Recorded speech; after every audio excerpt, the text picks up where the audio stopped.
Nana FM 95.5 Nana FM.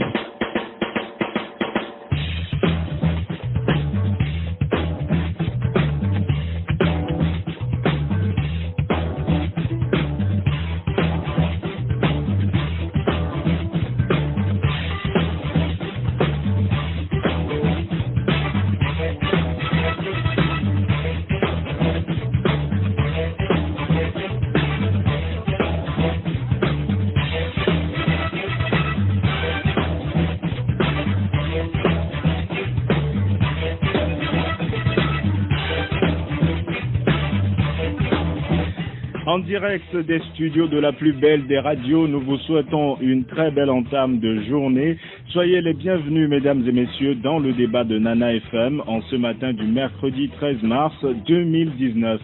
Et tout de suite, voici l'illustration du sujet du jour. C'est avec Maître Dodia Pévon du parti FDR, hier en conférence de presse organisée par la Coalition des 14. Nous avons estimé à un moment donné qu'après 18 mois de combat, il faut s'asseoir pour faire le bilan. Parce que c'est nécessaire. Vous pouvez pas faire un combat de 18 mois sans vous asseoir pour dire comment on fait le bilan.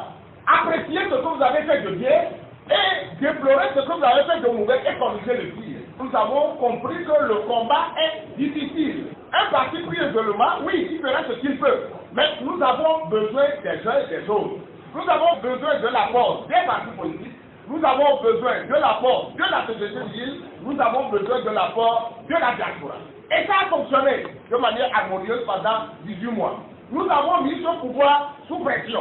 C'est vrai, nous sommes des partis politiques, chacun a sa manière de voir les problèmes. Mais le combat qui doit être un combat d'union, rien ne peut justifier aujourd'hui qu'on aille chacun de son côté pour dire quoi. Au moment où on dit qu'il faut aller ratisser l'âge, ce n'est pas en ce moment que nous allons nous effriter à l'intérieur de nous-mêmes. Nous avons l'obligation de faire en sorte que nous puissions libérer le peuple togolais jamais de la dictature. Lorsqu'on lancera les prochaines manifestations, il faut qu'on constate que c'est ensemble qu'on s'est retrouvés pour les organiser.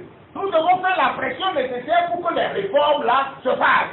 Nous allons commencer à réfléchir sur l'organisation des élections, en même temps nous nous battrons pour les réformes. Si on a les réformes, on va aux élections. Très combatif, Maître Dodia Pévon du parti FDR, je vous le disais hier en conférence de presse organisée par la Coalition des 14 au sujet de l'avenir justement de cette coalition.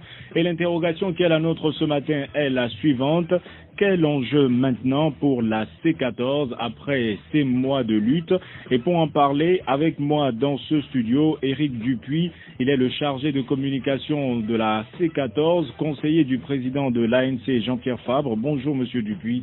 Bonjour Monsieur Fanou, bonjour Madame, bonjour Monsieur les auditeurs de Nana FM. Ce débat se fera justement avec vous, auditeurs, qui pouvez réagir dès maintenant via la page Facebook de Nana FM et dans une vingtaine de minutes par téléphone sur le 91 09 71 71 ou le 96 61 58 58.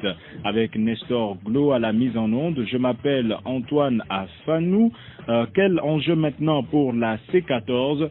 C'est le thème du jour. Bienvenue sur la plus belle dame de Lomé.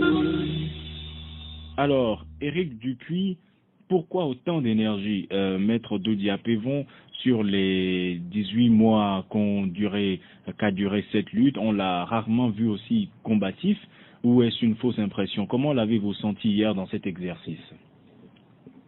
Oh, il n'y a pas que Maître Dodia Pévon. Tous les premiers responsables qui sont intervenus hier ont été assez clairs et précis dans leurs propos, parce que l'exercice était difficile après les critiques que la C14 a subies au lendemain des 2 jours de réflexion, il fallait porter à la connaissance du peuple togolais le fruit de ces 2 jours de réflexion. Et comme ils vous l'ont dit, ces 2 jours nous ont permis de faire le bilan des 18 mois d'activité de ce regroupement. Il est normal que après les législatives du 20 décembre 2020, nous puissions expliquer aux populations notre position et ce que nous entrevoyons pour les mois à venir. Donc, certains de nos collègues qui ont quitté la barque entre-temps, parce qu'ils ont suspendu leur participation, d'autres ont quitté, d'autres se sont répandus sur les médias en invectives, en insultes, en mensonges. Il était temps qu'on dise la vérité aux gens, au peuple. Vous savez, c'est très difficile au Togo de dire la vérité. Si vous dites la vérité, on va vous accuser de déballage. Si vous vous taisez, on va vous accuser de ne pas dire la vérité au peuple. Donc c'est un exercice très délicat en disant oui, nous allons dire ce qui a marché, oui, nous allons dire ce qui n'a pas marché. Ce qui n'a pas marché, c'est la mobilisation. Au départ, on avait une grande mobilisation, mais à force de reporter manifestation, on appelle les populations à manifester, le lendemain on reporte pour des raisons que tout le monde sait. C'est tout simplement parce que certains partis politiques, pour telle raison, demandent à douter de la stratégie, ainsi de suite. Et d'ailleurs, ces partis sont aujourd'hui en retrait par rapport à la C14, et ça affaiblit. Les populations ne vous suivent plus. Quand vous dites, bon, tel jour sortez, on sort massivement pour protester, 2 jours après, un parti qui dit, ah non, ce jour ne nous convient pas, ah, ce n'est pas le bon moment, ainsi de suite. Et toujours dans l'idée de la recherche d'un consensus, on arrive toujours à aller vers une décision commune qui n'est pas toujours dans l'intérêt de la coalition. Et les conséquences, c'est quoi? C'est l'affaiblissement de nos appels à la mobilisation.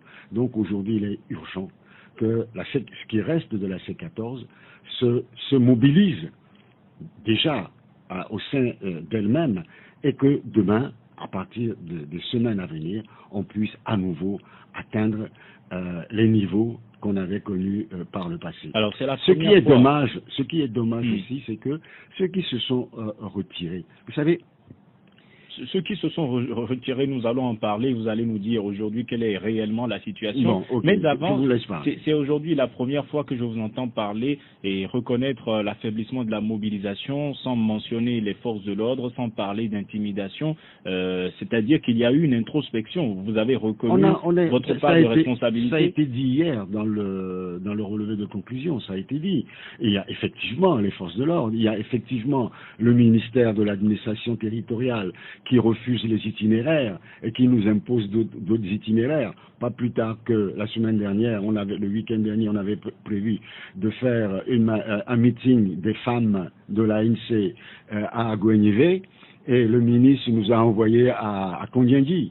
C'est à croire que ce n'est pas dans 2 préfectures, c'est exactement comme si on demandait à aller faire une manifestation à Daparon et que le ministre nous envoie à Palimé.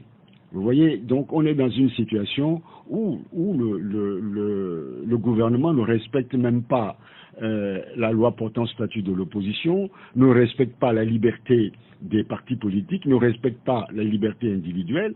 Ça aussi, ça y fait. Mais nous avons dit lors des 2 jours de réunion qu'il y avait eu des dysfonctionnements au niveau des prises de décision.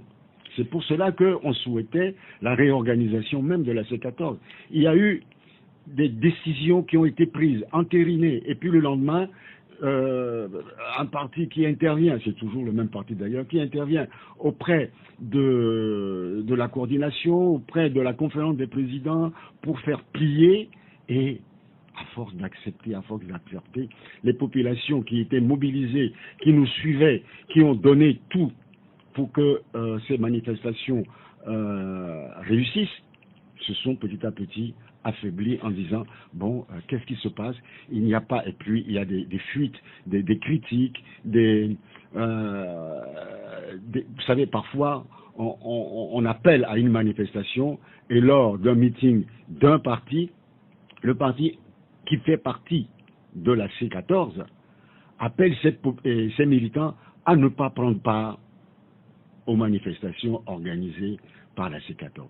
Ce sont des choses qui ne se font pas si on cherche à travailler dans l'unicité d'action, si on cherche à travailler ensemble. Alors, la tenue des législatives du 20 décembre 2018 n'a-t-elle pas fini d'assommer la coalition? Pourquoi vous parlez d'assommer? Ça a été une décision bien mûrie. Mais c'est après que certains partis membres ont commencé à dire que la lutte a été un échec. Non.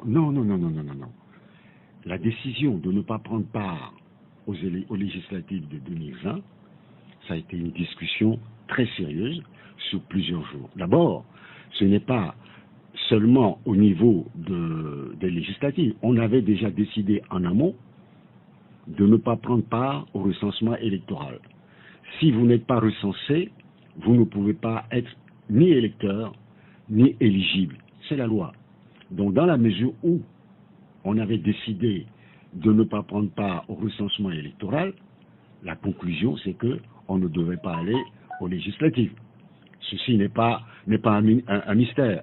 L'un des partis qui a fait beaucoup de sacrifices en la matière, c'est l'ANC, qui a accepté, qui a décidé que on va faire fi de nos candidats aux législatives. N'oubliez pas que dans l'autre législature, on avait 18 députés. C'est un lourd sacrifice, c'est une lourde responsabilité. Donc, et je crois que c'est sur votre radio ici que j'ai déclaré, bien avant ces consultations électorales, que je ne pense pas qu'on aurait fait tout ça, sacrifier des vies humaines, sacrifier notre temps, la mobilisation des populations togolaises pour des postes, des sièges de députés. Donc pour dans vous, des conditions, il y en a qui sont cela n'a rien à voir avec les législatives. Vous savez, je ne veux pas polémiquer sur cette histoire-là et je ne veux pas prêter des intentions à qui que ce soit. Alors quel est quand on est ensemble, on est venu librement. Il faut savoir que avant août 2017, il y avait une coalition qui était en préparation, le groupe des 6, qu'on appelle les G6, et 4 2015, qui étaient déjà en train de travailler ensemble. Et malheureusement, quand le phénomène du mois d'août s'est opéré et que le chef de ce parti a appelé Jean-Pierre Fabre à la rescousse, on a peut-être été trop vite en besogne, c'est ce que disait d'ailleurs je crois que c'est Maître Apévon qui disait ça hier, on a été trop vite en besogne en intégrant tout le monde. On aurait dû, avant de mettre les fondations de la C14, poser des règles dans toute association. Il y a des plateformes, il y a des règles que tout le monde doit respecter. Vous ne pouvez pas être à 14 et que une partie respecte les règles et l'autre partie ne respecte pas les règles. En clair, cela ne se passe nulle part. Vous avez tiré toutes les leçons de ce chapitre. On a tiré toutes les leçons de ce chapitre.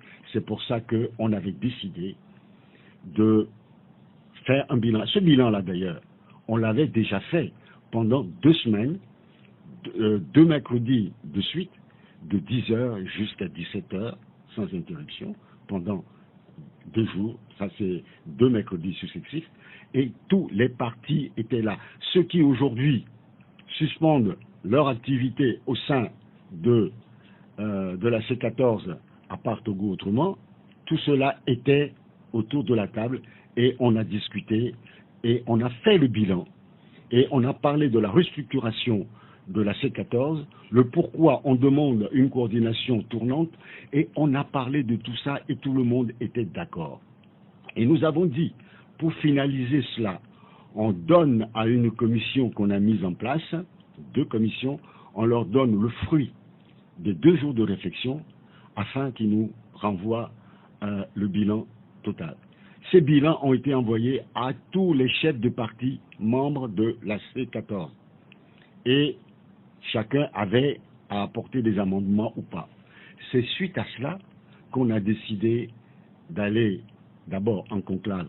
Et l'ANC a dit que si ces conclaves, elle n'irait pas parce que il n'y a pas à attendre une fumée quelconque de cette réunion. C'est une journée, ça doit être des journées de réflexion pour faire le point sur nos actions et dessiner les actions à venir, parce que nous sommes tous des partis politiques. Il y a 2 échéances électorales importantes en vue, les locales, la présidentielle. Est-ce que nous y allons? Comment nous y allons? Comment les préparer? Et ce sont les objectifs que nous avons fixés. À aucun moment, parce que ce n'est pas parce qu'on se retire de la coalition qu'on doit raconter n'importe quoi. J'ai lu ce matin sur les réseaux sociaux un éminent professeur qui dit que les querelles au sein de la C14, il n'y a pas de querelle. Il n'y a pas de querelle. Qu'on me dise. Mais il y a de la méfiance selon les termes de Maître Apévon. Monsieur Afanou, qu'on me dise que malgré les insultes, malgré les attaques personnelles que certains partis ont envoyées sur les réseaux sociaux, ou alors lors des meetings, ni l'ANC, ni le FDR de Maître Apévon, ni la CDPA, ni OBU, ni ADI, ni le Parti des Togolais n'ont répondu à ces attaques. Aucun parti politique. Je crois qu'il y a eu un lapsus avec OBU, puisque c'est l'ancien... ADI. Voilà. Aucun de ces partis n'a répondu aux attaques. Et aucun n'est intervenu sur une radio pour porter attaque contre tel. Et donc, clairement, vous n'avez pas grand-chose à vous reprocher. Il n'y a pas de querelle. Alors, il y a une chose. Des gens qui se sont retirés, ils ont leur raison, que moi je respecte.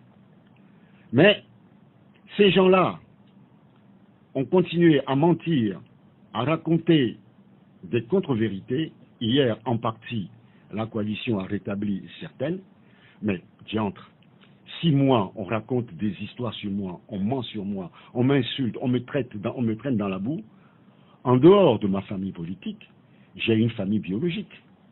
Il faut qu'à un moment donné, je puisse aussi dire ma vérité. Quelle est votre part de vérité? Alors, aujourd'hui, on a l'impression qu'on veut museler ce droit qu'on a de dire non, ce n'est pas ça la vérité.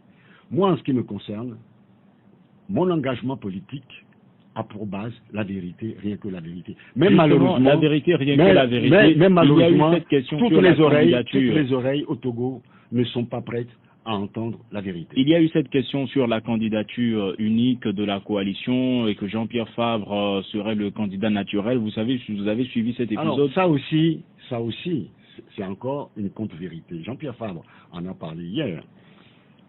Un candidat naturel, tous les présidents de partis politiques sont les candidats naturels de leur parti politique. C'est logique.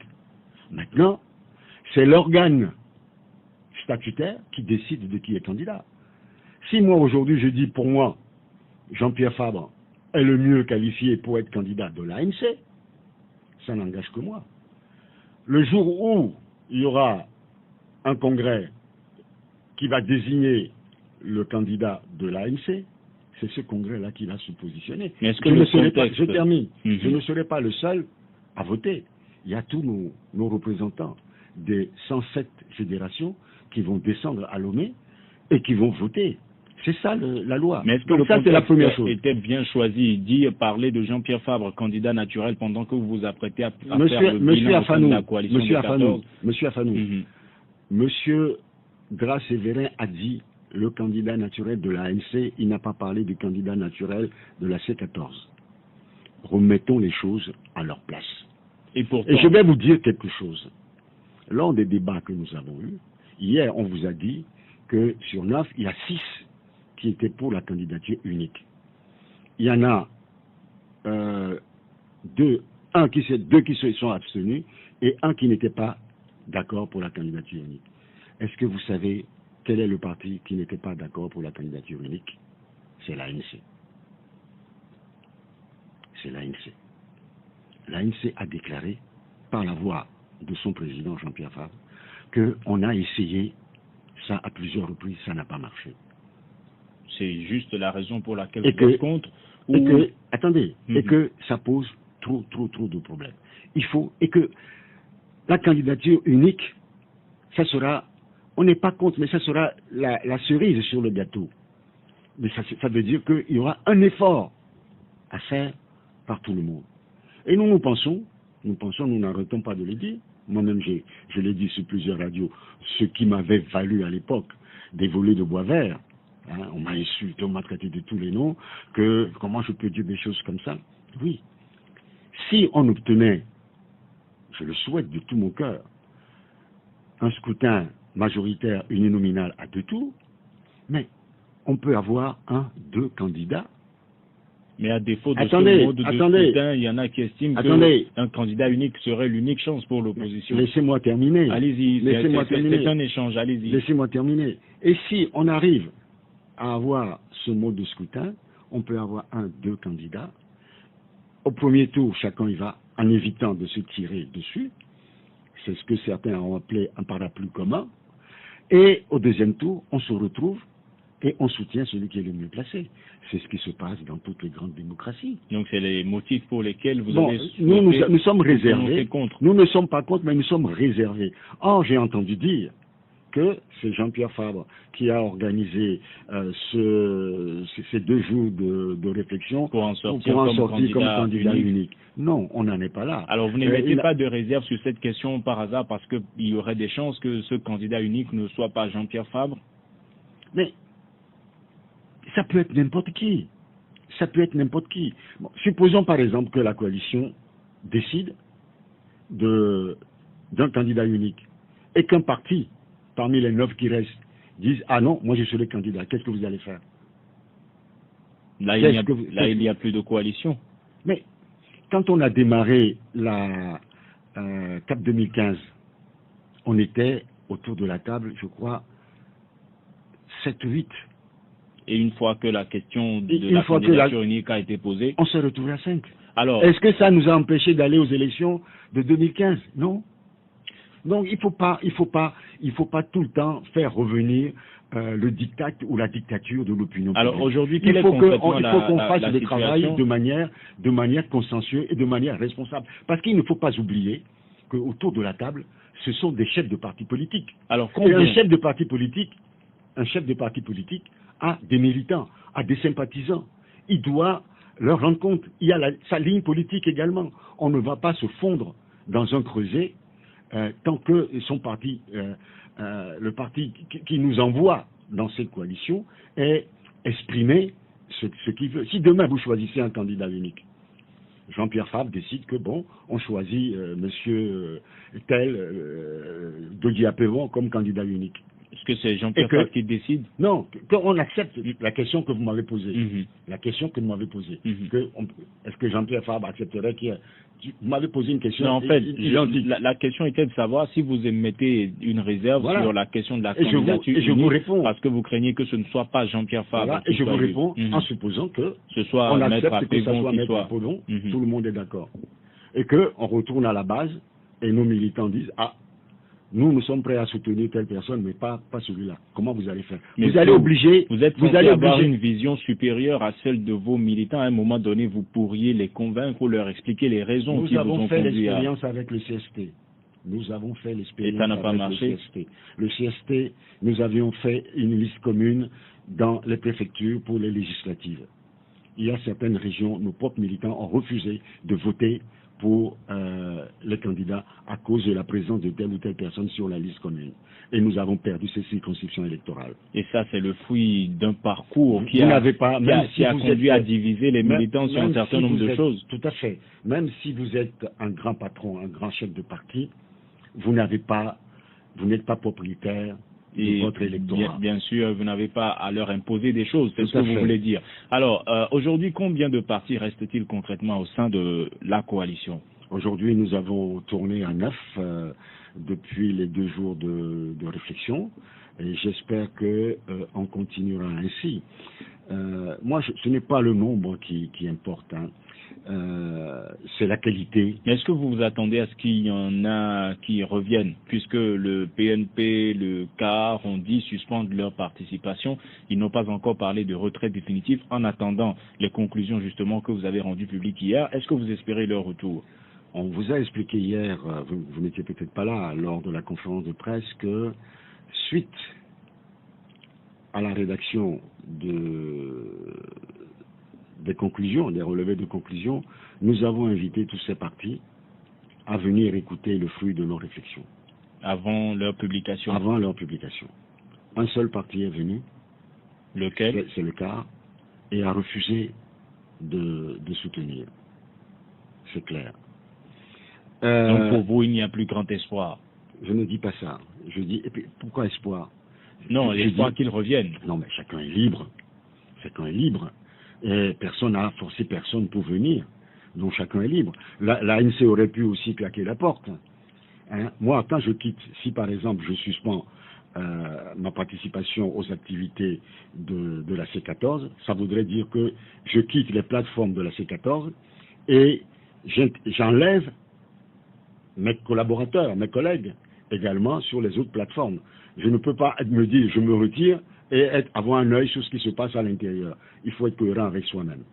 Bon, maintenant ça c'est la première chose. La deuxième chose, mais si, moi je ne sais pas, je suis quelqu'un de peut-être trop entier, dans la mesure où les conclusions de 9 personnes ne me conviennent pas et que je dis que je me mets en réserve, ben, c'est mon droit le plus absolu. Il n'y a même pas besoin d'en discuter. Si demain, l'un de ces partis revient demain en disant oui, je suis d'accord de revenir, mais cette décision que vous avez prise de manière consensuelle entre vous, vous devez revenir là-dessus. Est-ce que les 9 partis politiques présents accepteront cela? Donc, c'est ça la question qu'il faut se poser. Nous, on a fait un travail. Nous pensons que ce travail-là, c'est dans l'intérêt de la coalition et dans l'intérêt du peuple togolais. Bon, ceux qui n'ont pas adhéré à cela, bon, demain, s'ils viennent, ils sont obligés d'accepter le contenu de ces réflexions. Alors, nul n'est au-dessus des autres partis politiques. À quel enjeu se dédie maintenant la coalition des 14? Est-ce que vous allez vous concentrer sur la cohésion du groupe, les locales qui viennent, la présidentielle de 2020 ou la question des réformes? Je l'ai dit tout à l'heure que nous sommes des partis politiques. Il y a des échéances, les prochaines échéances, à savoir les locales et la présidentielle qui se profilent à l'horizon, et qu'il faut qu'on en discute, et nous en avons discuté pendant les 2 jours. Nous en avons discuté, est-ce que nous allons ensemble, qu'est-ce que nous allons faire, ainsi de suite. Donc tout ça a été abordé, c'est dans le relevé de conclusion qui a été rendu public hier. Maintenant, si nous nous sommes retrouvés en 2017, c'est pour demander les réformes. Et nous savons aujourd'hui que ces réformes seront difficiles à obtenir. Je vais faire une petite parenthèse, une petite confidence. En 2018, on n'avait pas les réformes. Après les discussions qu'on a eues avec la facilitation, après le comité de suivi, le dernier comité de suivi, qui nous a proposé une parité au sein de la CENI, nous avons tous accepté d'envoyer nos représentants à la CENI. Si vous acceptez d'envoyer vos représentants à la CENI, sans les réformes, c'est que vous acceptez d'aller aux législatives sans les réformes. Regardez seulement les partis qui sont représentés dans les 8 personnes que nous avions désignées. Vous verrez qu'il y a un parti qui est représenté, et ce parti dit aujourd'hui jamais d'élection sans les réformes. Dans ce cas-là, pourquoi vous avez envoyé un délégué qui devait être à la CENI en votre nom? Alors la position de la coalition, c'est une question que je pose.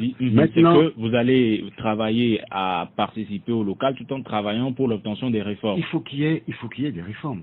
Il faut faire attention à ce que nous disons. Donc pour le moment, j'ai lu beaucoup de choses, il faut faire très attention. Aucun parti. Nous avons publié les lettres que nous avons envoyées au ministère de l'administration territoriale. Aucun parti qui a envoyé cette lettre n'a dit nous n'irons pas aux élections s'il n'y a pas les réformes. Nous avons l'obligation d'exiger les réformes et de tout faire pour les obtenir. Mais au cas échéant... Mais il faut, quand on parle de réformes, il faut qu'on sache de quoi on parle. Toutes les réformes institutionnelles et constitutionnelles qu'on demande, le retour à la Constitution de 92, ne concernent pas nécessairement l'organisation des locales. Les locales, c'est un peu particulier. Donc vous aurez une approche globale, simplement. On aura une approche globale. C'est-à-dire qu'aujourd'hui, nous devons veiller à ce que, si le gouvernement ne veut pas faire les réformes, il faut qu'on ait un minimum, il faut qu'il y ait des réformes qui puissent permettre la transparence de ces consultations électorales, de manière à ce que les élus soient vraiment des émanations du peuple. Maintenant, pour la présidentielle, je pense quand même que, avec ce qui s'est passé en Algérie il n'y a pas longtemps, que l'élite togolaise, les grandes personnalités de ce pays, avocats, magistrats, médecins, ingénieurs, professeurs de faculté. Vous attendez à ce qu'ils descendent dans la rue aussi, comme cela s'est passé en Algérie, pour dire qu'un 4e mandat, c'est trop. Et surtout, bientôt 60 ans pour la même famille, le même clan, c'est trop. Avant et si tout le peuple se mobilisait de cette manière-là, je pense qu'il y a beaucoup de choses qui changeraient dans ce pays. Avant de prendre des auditeurs en ligne, la stratégie sera-t-elle la même? C'est-à-dire, est-ce qu'il y aura un retour assez rapide des marches de protestation ou quelle sera la démarche?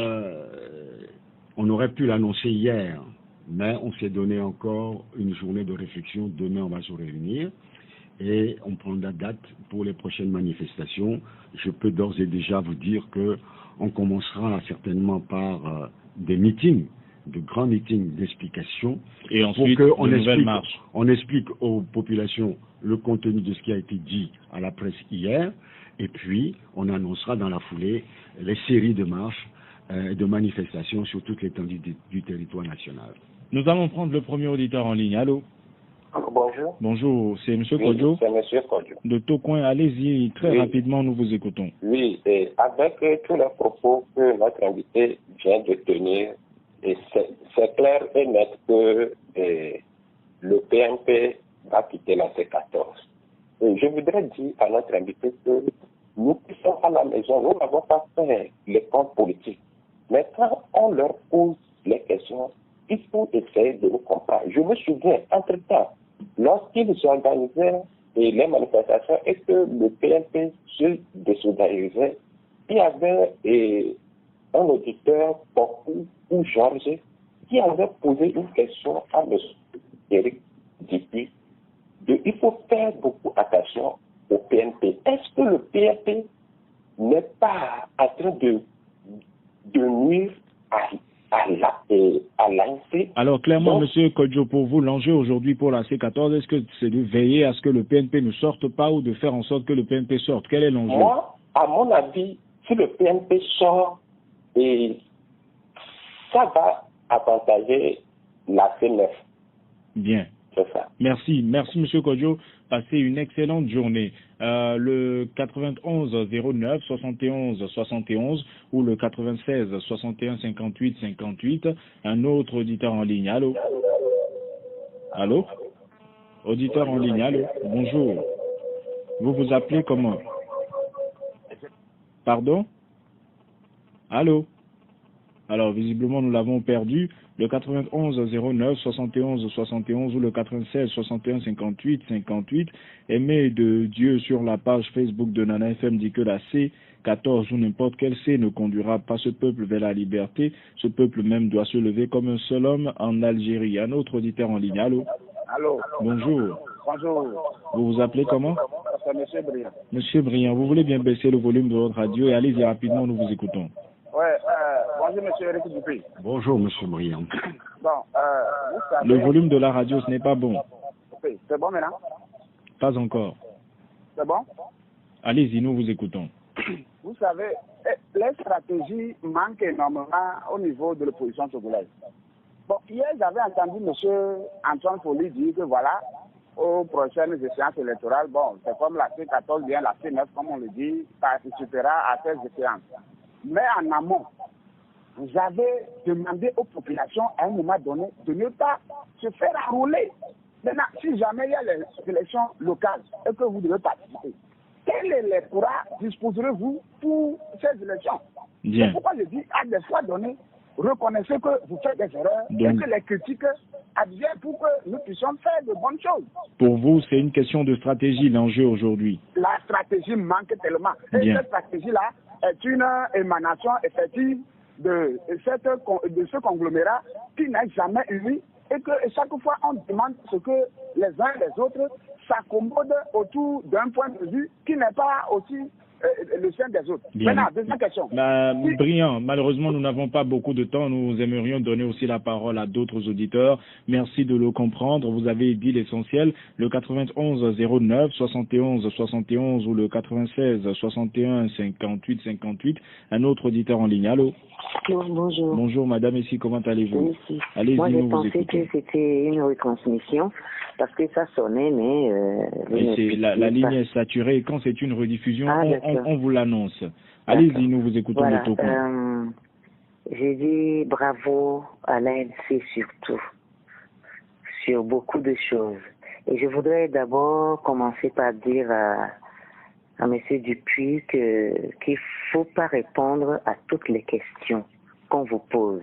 Parce que ce n'est même pas à vous de venir nous expliquer quoi que ce soit sur les médias. C'est plutôt à un régime séquantenaire et ce qu'il a fait, son bilan économique. Mais Madame Essi, non, mais vous n'avez pas à appeler Madame Essi, est-ce que vous m'écoutez? Qui essayent de nous libérer. Madame Essi, est-ce que vous m'écoutez? Oui. Mais si M. Dupuis ne répond pas aux questions, il n'y a pas d'émission et vous ne pourrez pas téléphoner ensuite pour donner votre avis. Il pourra vous. Bon, il y a plein de questions auxquelles il pourra vous diriger. Vers ceux qui sont censés y répondre. Au régime. Bien, merci. Moi, je dis bravo à l'ANC surtout parce que elle fait de la réelle politique, contrairement aux gangstériques d'État à quoi on assiste depuis 2005. Merci, Madame Essi, d'avoir participé à ce débat. Nous n'avons pas beaucoup de temps, Madame Essi, et comme je l'ai dit à l'auditeur précédent, nous aimerions donner la parole à un nombre important d'auditeurs, comme nous en faisons l'effort d'ailleurs tous les matins.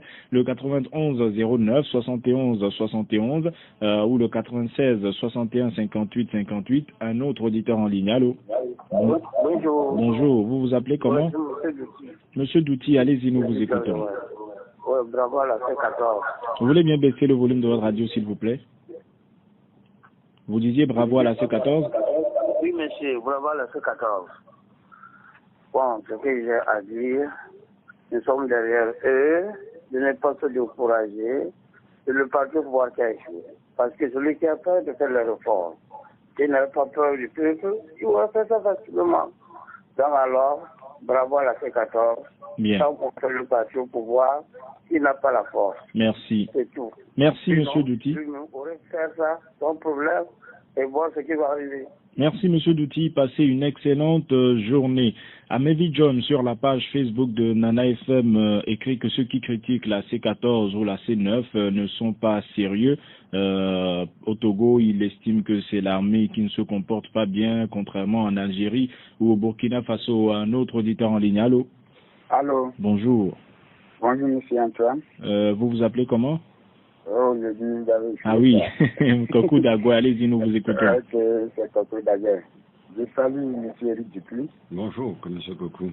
Oui, je vais aborder dans le même sens que madame ici pour tirer chapeau à l'ANC.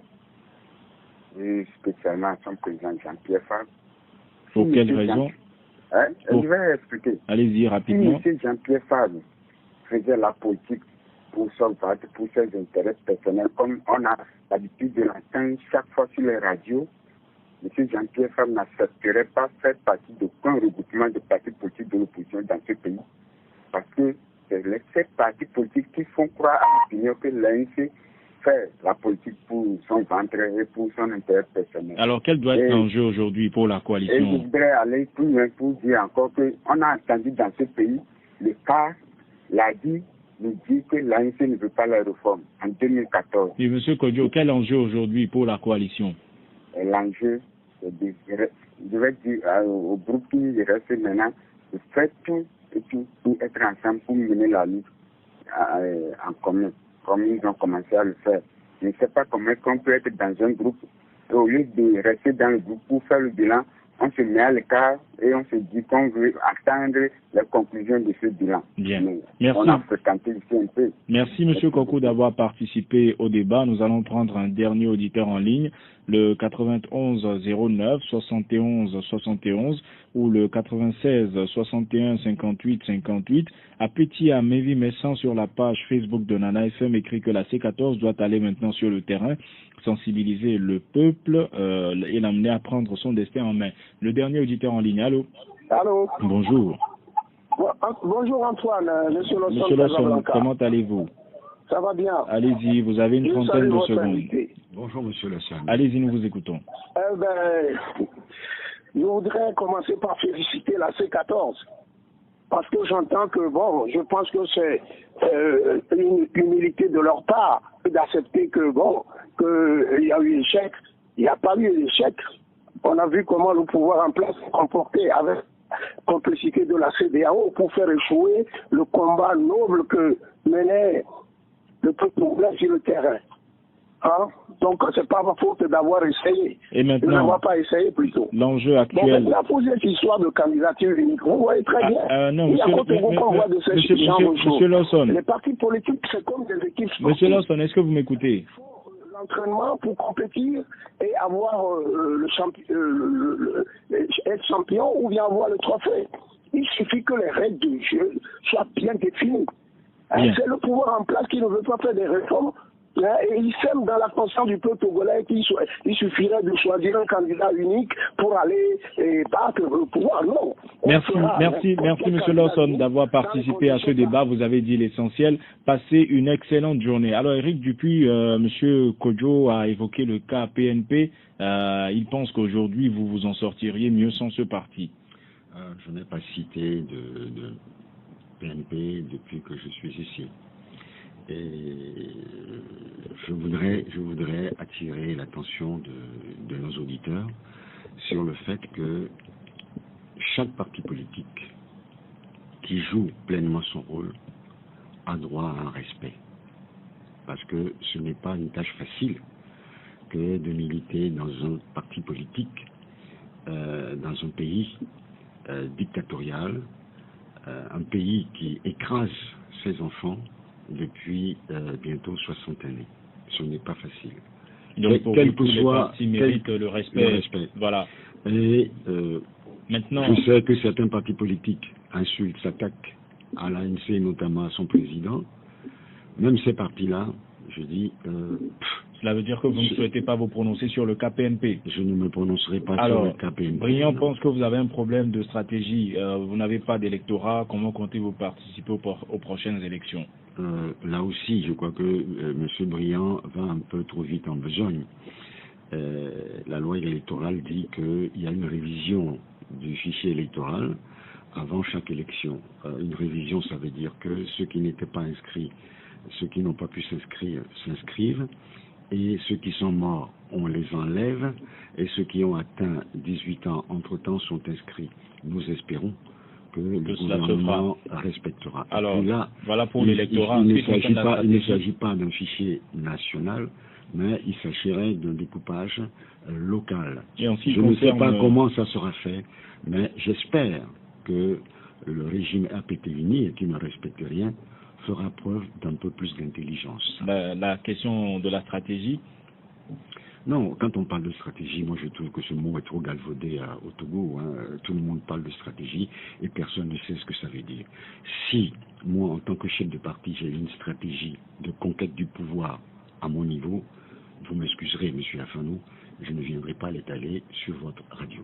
Alors, Essi, Douti, Kokou et M. Lawson vous ont félicité, certains l'ANC, d'autres la C14, et Kokou a regretté le fait que certains se mettent à l'écart du groupe pour demander un bilan. En même temps, votre mot de la fin.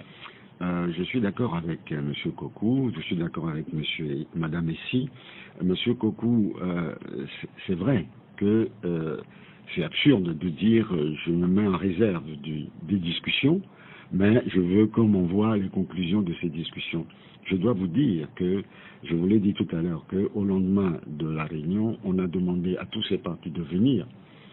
Il y a un seul parti qui est venu, qui a écouté et qui n'est pas d'accord avec le contenu. C'est son droit. Il y a un autre qui n'a même pas daigné répondre qu'il ne venait pas. On l'a attendu, il n'est pas venu. Ça, c'est un comportement qui n'est pas un comportement de gentleman. Et d'ailleurs, ça a été souligné hier lors de... Le nom de ce parti a été donné par ceux qui ont... Mais ce matin, vous êtes allergique au nom de parti. Ceux qui ont fait la conférence de presse d'hier. Et je vais m'attarder un peu plus sur ce que M. Lawson a dit. En une dizaine de secondes. Ce que M. Lawson a dit, et c'était sa conclusion, mais vous ne lui avez pas laissé le temps. Et c'est très intéressant ce qu'il a dit. C'est que... Mais il a dit l'essentiel, c'est pour ça que vous l'avez perçu. Oui, c'est-à-dire qu'on ne peut pas. C'est une vue d'esprit de croire que la candidature unique est la panacée. C'est le régime qui oblige les partis politiques ou la population à s'accrocher à cela. S'il y avait une transparence dans les consultations électorales, si la loi électorale était respectée, si la Constitution était respectée, si les institutions togolaises jouaient leur rôle, le problème ne se poserait pas. Tout le monde avait la capacité de concourir et que le meilleur gagne. C'est ça la démocratie, c'est ce que nous, à l'ANC, nous souhaitons pour ce pays. Merci Éric Dupuis d'avoir accepté notre invitation. Je rappelle que vous êtes le chargé de communication de la C14. Le nom reste, comme vous le dites, n'est-ce pas? Bien sûr. De la C14 et conseiller de Jean-Pierre Fabre. Ce débat ainsi s'achève. Merci à vos auditeurs de l'avoir suivi. Communication de l'ANC. Justement, et merci à vos auditeurs de nous avoir suivis et d'y avoir participé par téléphone comme par Internet. Nestor Glo était à la mise en onde. Je m'appelle Antoine Afanou et nous vous donnons rendez-vous demain matin dès 7h15 pour un nouveau débat. Merci d'avoir regardé la vidéo, abonne-toi et partage la vidéo sur les réseaux sociaux, Facebook et WhatsApp.